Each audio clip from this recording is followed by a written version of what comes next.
Imagine a place where gods walked among mortals, and poets shaped the destiny of nations. Picture sunlight glinting off marble columns, merchants hawking saffron and figs, children darting through twisting stone alleyways, their laughter echoing through centuries. Forget the sanitized myth you learned in school. Tonight, we'll meet the people behind the legends, their daily customs, their struggles and delights, and the strange, beautiful, sometimes brutal rhythms of their world. But first, please like the video and subscribe. This really helps the channel a lot. We'll walk among both the mighty and the humble. They jostle for position with Orion, a freedman who now runs the olive press and boasts constantly about his time as a rower on a trireme. We'll revel in their triumphs, wince at their betrayals, and peer into the shadowy mysteries the ancient Greeks left behind. At 1, Philonikos, a magistrate in Athens, paces inside his columned courtyard, reviewing court petitions. His granddaughter, Daphne, carries lunch to her cousins working at the agora. On the road, Mishan, a traveling tinker from Thessaly, shouts greetings in a thick accent. Behind them, Callisthenes, the doctor, rolls paste into poultices for old soldiers' wounds, while Praxo, the herbalist, sorts poppy seeds, always ready with folk remedies or scandalous bits of gossip, and cursing the bandits rumored to haunt the passes. In a seaside village, painted boats return with red mullet and squid. Nico, the fisherman, jokes with his eldest daughter Cleostre, who records the catch on a wax tablet while spying young men coming ashore. He's exchanging copper pans for news of last week's festival in Corinth, while travelers on their way to Eleusis stop to water their mules. Chloe listens to Daphnis play his flute, feeling both hope and fear about her coming betrothal to Euenor the mercenary, twice her age. Anaxagoras, the philosopher, scorned for his radical ideas, accepts crusts from a widow named Thais, who recalls better days before the plague. Out in the street, Simeon the stonemason coughs from years of dust, while Calliope listens to rumors about a magistrate accused of accepting bribes from Corinthian merchants. Each person's day is shaped by fortune, birth, gender, and the inescapable role of the god's dice. For some, like Parmes, the slave girl, aspirations extend only to lighter duties or scraps of honeyed cake from Timurit's table. The world is about to watch as this city, once just a scattering of stone houses and dusty streets, bursts forth as the beating heart of an empire. For others, like Philonikos, the magistrate, ambitions soar toward honor, influence, and the ever-tenuous favor of the assembly. Among them, the imposing high priestess Irene leads silent processions past devout women, Eudokia the baker, Ianthe whose coins finance repairs, and Lycos the traveling poet, recently returned from Delphi's oracle with more questions than answers. Turbaned visitors from Lydia bring painted pottery as offerings, while 2 Phoenician traders bow before the altar and whisper to each other in a tongue the Athenians find curious, almost magical. Through every hour, Athens remains a city of stories woven together, some sung by bards, others lost in the slant of morning sun as a new day begins. Not just great men in wars, but the clustering breath of thousands, weaving the strands of daily life into something enduring, wondrous, and achingly human. His wife Timurit gives instructions to their household slaves, Persian-born Parmes, and the quiet Cypriot girl, Zoe. Philosophers, some famous, some merely eccentric, stand in busy corners, expounding theory.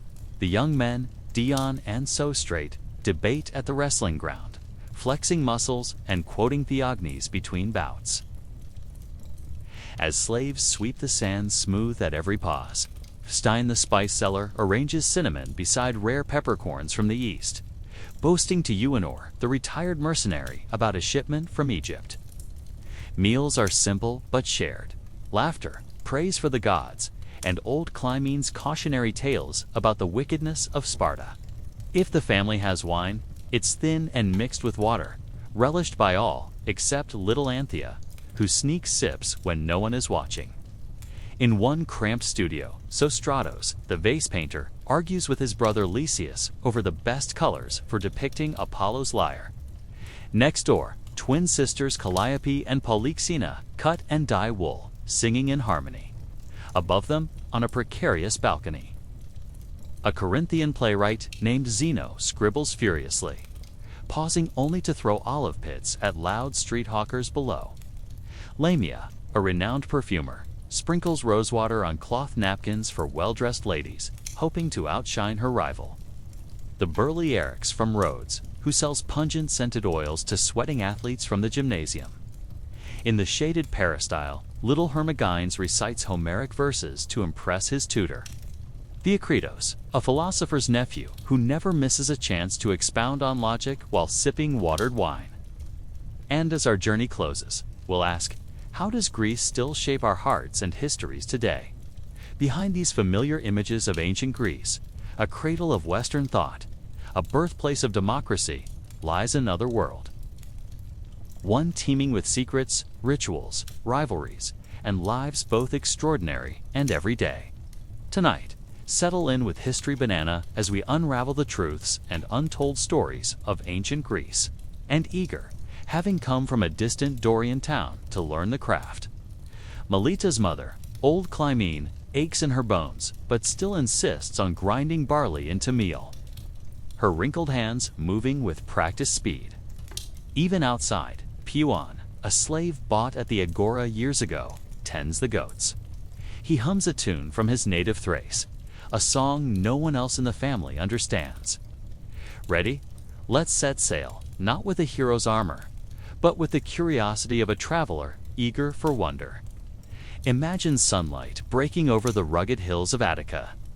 The night's hush gives way to birdsong and the distant bleating of goats. On the outskirts of Athens, in the modest home of Teletas and Melita, a family stirs awake. Teletas is a potter, a broad-handed man with streaks of gray in his beard, up before dawn so he can fire the kill before the day's heat becomes intolerable. Melita, his wife, moves through the shadows of their single room, coiling her hair and rousing their two daughters, Callie and Anthea. The household is not theirs alone. Sleeping in the storeroom is Laotimus Thalitus's apprentice, Awkward. Next door, Daphnis, the flute player, barefoot, hair wild, rushes to fetch water from the village fountain, where his friend, Chloe, daughter of the fishmonger, already jokes with Myron, the son of a hoplite. Further along, the homes of well-off citizens gleam in the morning sun. Down the street, the old stonemason Simeon sharpens his chisels. In the city, the agora pulses to life. Athens awakens fully. Across the city, artisans' workshops rattle with activity. Potters, cobblers, and fullers at their crafts. Schoolboys, Hermogenes among them, gather beneath the portico where their teacher, Simmias, quizzes them. Who is wiser, Solon or Pittacos? But outside the city, life unfolds differently. Alates, a shepherd, guides his flock high into the mountains, watching for wolves. At the temple atop the Acropolis, the priests and priestesses of Athena begin the day's rites. Imagine now the pulse of this world, the daily rhythm shaped not just by work and worship, but also by curiosity, argument, and the search for beauty.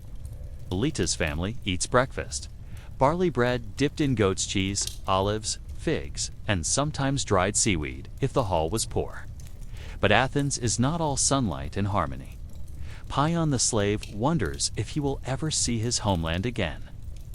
Elsewhere, the sacred prostitute Myrrhen sits beneath painted colonnades, bedecked in gold, weaving stories of passion and warning to eager young men. Skills, secrets, ambitions, every Athenian bears them. Imagine the bustling night, flickering lamplight, flute music, and whispered arguments spilled into the lanes from dim courtyards. This is the real Greece, complex, alive. Let's step further in. As Athens grows in power, the stage broadens, the stakes rise, and new voices fill the marketplace. The clangor of hammers and the hush of poets' verses mingle beneath the looming shadow of the Acropolis. High above the city, masons sweat as they fit gleaming blocks of Pentelic marble for a temple that will outshine all others. The Parthenon, Pericles, the Strategos, tall and fine-featured, pauses at the worksite.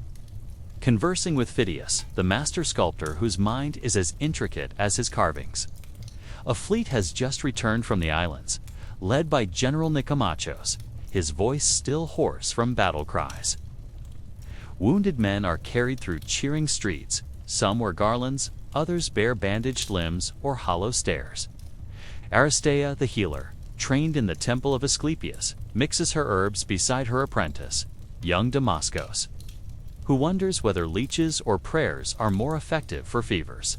Cleo, a potter's daughter, delivers fresh amphorae to Arena, the perfume merchant, who, like so many medics, foreigners, has built a life here, embraced by profit and wary respect, but not citizenship. Sagas, a fisherman's nephew, dreams of the metals and drinks spilled in their honor. Socrates, unmistakable with his broad, weathered features, questions a circle of students. Xantippe, his sharp-tongued wife, listens in, shaking her head as Aristophane, a well-born youth, stammers through a riddle. Across the path, Diotima, the priestess philosopher from Mantinia, gathers women and a few bold men to discuss matters of love, soul, and the meaning of the cosmos. An enigmatic warns the crowd that envy, not arrows, will soon undo the city's pride. The rumor spreads of plots in the council, omens in the entrails, prophecies murkier than ever before. Lydia, a midwife, hears from Demas the silversmith about unrest in Megara. Timotheos, a young cavalryman, returns with tales of Macedonian horsemen, tall, strange-speaking warriors who, some say, dream of uniting all of Greece under one rule. In countless homes, humble or splendid, people pray, bargain, and plot for a future written in ambition and uncertainty. Elders grumble that Athens has never seemed more glorious or more fragile. The air is thick with the perfume of nearby laurel and the heat of argument. The age of power balances on a knife's edge as old enemies sharpen spears and new dreams push against time itself.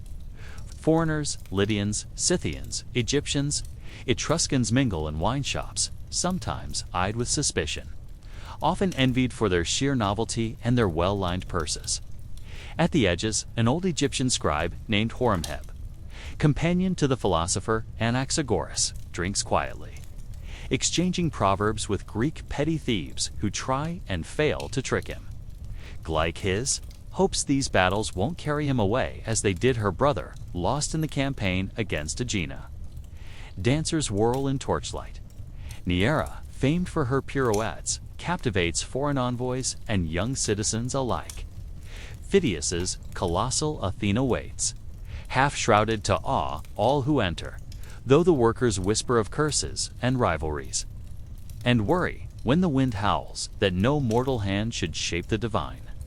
Beyond these streets, the world darkens with portents of war, and not even the gods seem certain what tomorrow will bring.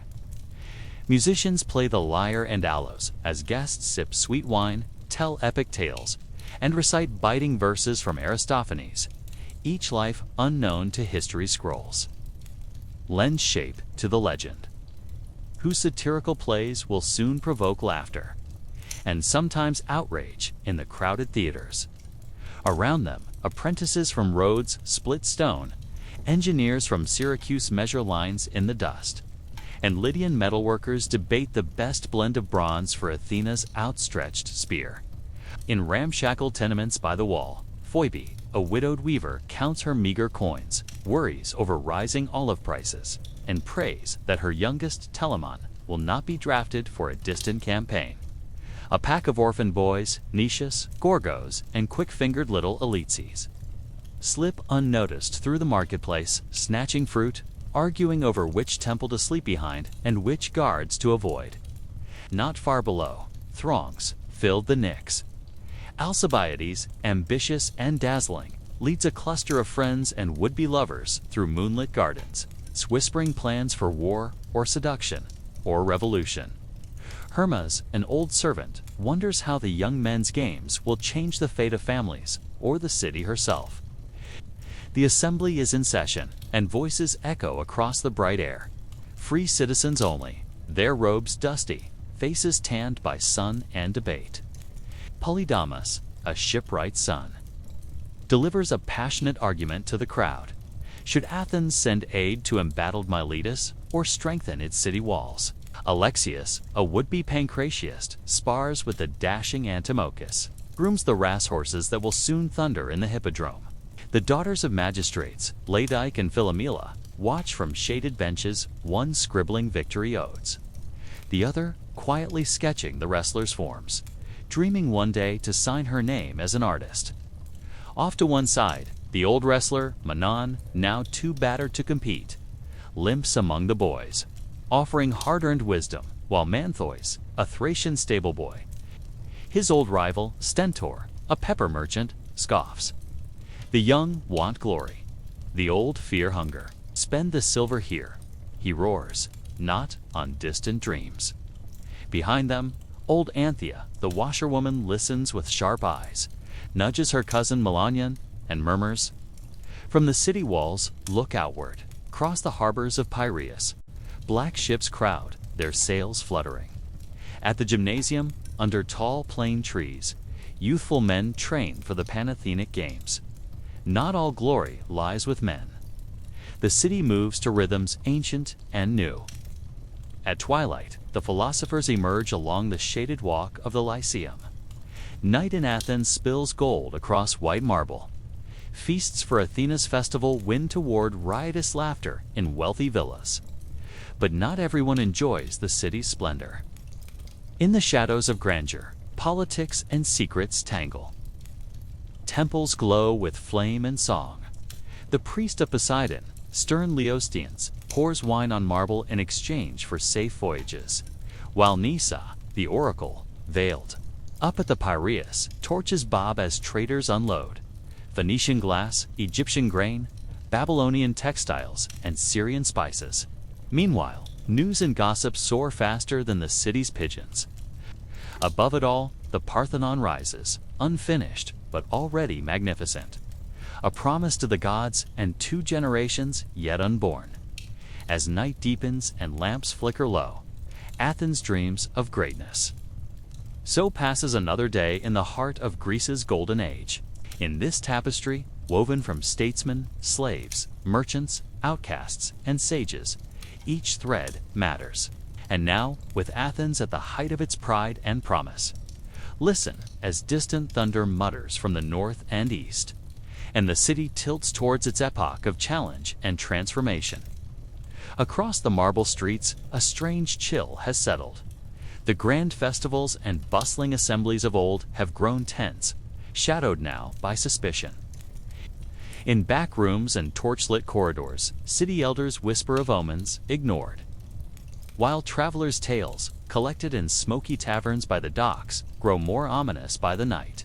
Down the cobbled streets, by the smoky brazier of her shop, an old woman named Merope remembers the day Pericles announced that all of Attica would retreat within the city walls to await the Spartans. Farms abandoned, livestock left to wander, and in the tight quarters of Athens, sickness breeds. There are tales repeated by sailors, priests, and kitchen maids of vanished cities lost below swamps or collapsed into the sea. Zephyros, a wanderer from Melos, arrives in Athens with fragments of a story about Atlantis, a city more splendid than Athens, drowned for its hubris. In marketplaces from Lindos to Megara, old men like Argos and charcoal sellers such as Nearchos swear they saw ruins that align with the stars, and speak in odd tones of curses and lost knowledge. Troy is long dust, but rumors of a buried Thebes or the fate of Minoan Knossos return anew. The agoras, the physician, ponders his own family's fate. Older brother lost at Syracuse. Younger sister, a casualty of a house fire during a civil riot. Lysander, champion of Sparta, oversees the final sack of Athens. His own lieutenants, Agathon, son of a Helot, and Dor-Erin, the only female captain in his fleet, bearing reluctant witness to both vengeance and pity. On the outlying islands, Democritus and his daughter Merope recount tales of city gates thrown open at midnight. For even as the old cities stagger, what lies beyond the horizon? A thunder of hooves in Macedon, a flame in the gaze of a boy named Alexander. A whisper that the world, split by Greeks and Persians, will soon find itself redrawn again. Of exiles living out lives of legend amidst strange new tongues of echoes of Greek laughter and lament heard as far away as Massalia and Bactria. On sleepless evenings, his neighbor, the old healer, Eubule, chants tales of the city beneath the sea. Her customers partying with a coin and a prayer for deliverance from gods who now seem far less merciful.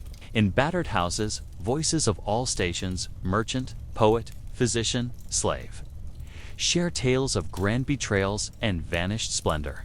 Greeks, it seems, never forget, even as the world shifts beneath their feet.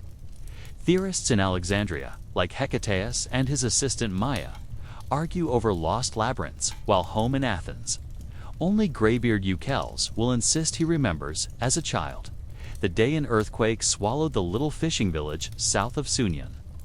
In Thebes, a chilling council gathers late to assess the prophecies of the blind Tiresias, while across the sea in Syracuse, old Diomedes teaches children to swim amidst rumors that Carthage's navy is just over the horizon. Old mysteries linger. What, truly, happened to the lost colony of Sybaris? Did its collapse come from decadence or a grudge between gods? Among the countryside, shepherds like Menes swear they've seen the remnants of palaces buried in the earth, ancient gold gleaming for a moment before another landslide covers it anew.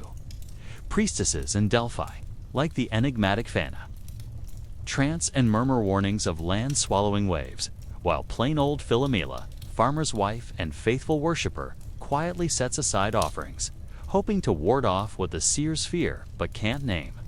The plague comes like a dark wind. Midwives like Lydia, healers such as Aristea, the trial of Socrates. Philosopher, beloved by the young and feared by the old, becomes a parable. His disciples gather: Plato, ever the idealist; Xenophon, the soldier philosopher; Axiothea, a daring woman dressed as a man for the privilege of learning. While across the city, artisans and merchants gather in wine shops, debating, was he corrupting the youth, or merely the victim of Athens' own anxieties? As the hemlock is poured, some turn away, but others, like Lysandra, the potter's wife, silently weep for a voice lost to the city's own confusion and dread. And slaves dragged from distant lands become the city's last hope, and also the first to perish. In Eleusis, the mysteries continue, the secret rites for Demeter and Persephone. But suspicion stalks the processions at moonrise. Medics and freed slaves, such as Zoe of Cyprus and her friend Pamphilos, the goldsmith's son, clutch initiates torches, seeking solace in sacred hidden words, while old priestesses murmur that the signs now seem darker. Merope kneels at her son's bedside as fever claims him, lamenting to the gods who remain silent behind their altar screens. The bitter taste of betrayal spreads from the city walls. Their alliance is uneasy. Beneath their marble feet lie piles of dispatches from the war. Victors one day, the vanquished the next. The young scribe Hermogenes, who once dreamed of composing songs for Athena, now pens war reports lamenting with fellow clerks. Dion, a philosopher's daughter, and her friend Orestes, the candlemaker's apprentice, about the hopes that vanish faster than ink on damp papyrus. Not long ago, Alcibiades, brilliant, bold, and beautiful, stood at the very heart of Athens' power. He is the darling of symposia and strategy sessions, his wit as lethal as his sword. Yet, as his ambition grows, so does the city's envy and fear. When accused of sacrilege on the eve of a great war, he flees, first to Sparta, then to Persia, his schemes now loosed upon the very people he once swore to defend. Among the students of Socrates, even the philosopher's closest friends debate splits over whether Alcibiades is savior or traitor. Glaucus, the merchant's son, rails late into the night, while Periandros, a quiet, thrice-widowed baker, simply prays the war will spare his remaining family. The shadow of war lengthens. In the painted halls of the Strategoi, Lysistratus, once Pericles' political enemy, finds himself partnered with Cleon, a leather dealer with the heart of a lion and the tongue of a scorpion. Yet, for all the suffering, ancient Greece's mysteries only deepen. Within the courts, drama unfolds with more cunning than the works of Euripides. As power shifts, so too do the centers of worship. Farther afield, cities rise and vanish beneath the tides of fortune. Stories of curses, betrayals, and ancient wonders are not the stuff of legends alone. They burn in daily gossip and scribe's ink. This is also the age of plotting and counterplotting, of generals and kings driven by both devotion and ruthlessness. Yet even as Athens wanes, other Greek cities burn with their own inner light and their own darkness. Athens, once queen of cities, licks her wounds. But the darkness holds not only endings, it also prepares the stage for yet another act. The legacy of Greece, its losses, its mysteries, its endless appetite for the mythic, has only just begun to work upon the bones of the world. Shall we follow that echo into the legacy that still haunts us all? Across continents and centuries, the story of Greece refuses to fade. You might close your eyes and imagine the Parthenon as little more than fallen stones and bright graffiti. And you'll see orators gesturing citizens, debating strangers, casting ballots. Ancient Greek democracy reforged, reimagined, still struggling with the tension between freedom and order. Their imaginations flicker to life, centuries apart, through epic poems built to outlast empires.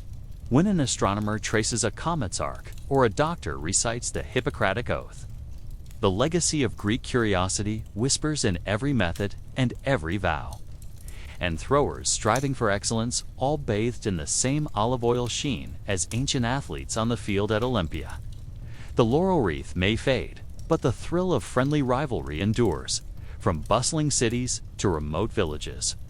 Democracy and philosophy, science and epic, all flourished beside war, exclusion, and inequality. It's in moments you hardly notice. A joke told over wine, a debate with friends long into the evening, a longing glance at the horizon, a suspicion that, as the Greeks believed, we walk in the presence of gods, or, at the very least, our own unwritten destinies.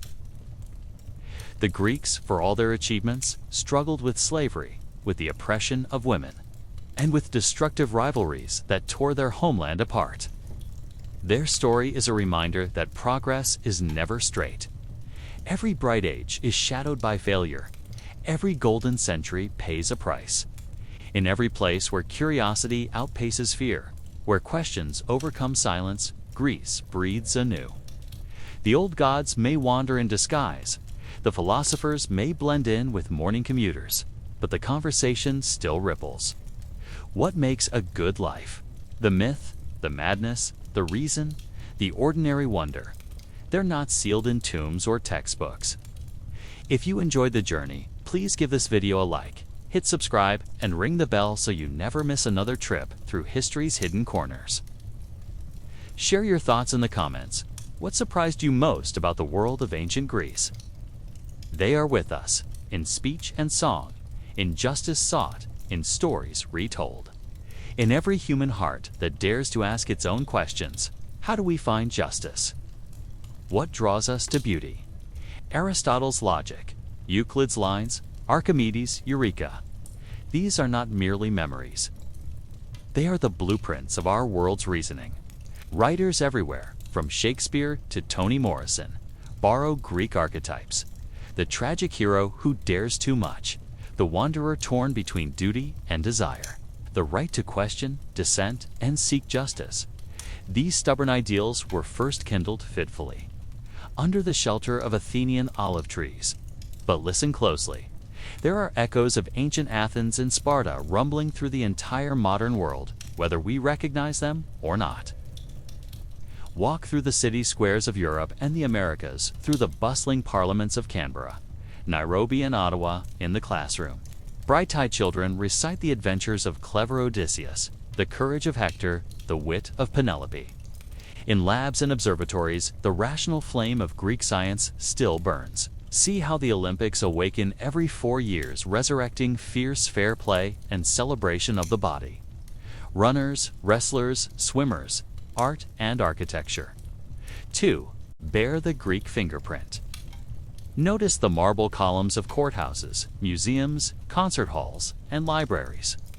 From the White House to the Opera House, the echo of the Parthenon's colonnade signals, consciously or not, a hunger for order, harmony, and humanity's highest aspirations. Yet, legacy is never tidy. Greece haunts us with its shadows as well as its light. But perhaps the most vivid hauntings are also the most personal. A student copying Homer late into the night. A protester standing up for justice in the agora. A scientist marveling at the structure of the natural world. An athlete straining for glory. Each is, in their own way, continuing Greece's impossible wager that life is meant to be examined. That the truth is worth fighting for, and that the ordinary can brush against the immortal.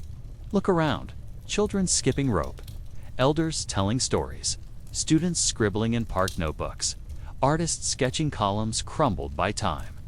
And at dusk, as tests are finished, as city lights flicker while the world spins quietly below ancient stars, we are all, no matter where we are, just a little Greek. So as our journey through ancient Greece draws to a close, take a moment to reflect not only on what has survived, but on what still grows every day. This is the real story of Greece, not a marble monument or a sunken city, but a legacy of minds, of voices, of living questions, vibrant as the Athenian dawn. Thank you for wandering with us through olive groves and stone marketplaces, gleaming temples, and crowded streets. This is History Banana reminding you, history isn't just what happened, it's what happens next, whenever a curious soul asks why.